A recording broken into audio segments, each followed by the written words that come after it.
আজকে নিয়ে আসলাম ছোটদের জন্য একটা গ্রামের দৃশ্য কিভাবে খুব সহজে আঁকা যায়।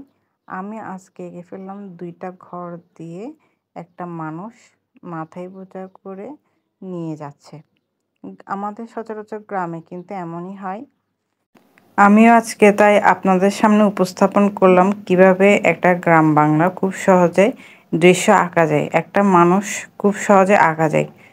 আমি কিছু পাখিও দিয়ে দিলাম, সাথে পাহাড়, 2টা ঘর বাড়ি দিয়ে কিন্তু আমি একটা সুন্দর গ্রামের দৃশ্য এঁকে ফেললাম। আপনি চাইলে আপনার বাচ্চাকে এভাবে শেখাতে পারেন। আপনি চাইলে উপরে পাখিও দিতে পারেন, না চাইলে না দিতেও পারেন। আমি কিন্তু কয়েকটা পাখিও দিয়েছি, পাশে কয়েকটা ঘর বাড়িও ছিল, সাথে একটু ঘাসও দিলাম, সবুজ ঘাস, আর রাস্তাটা এঁকে দিলাম। এই তো হয়ে গেল আমার সুন্দর একটা দৃশ্য।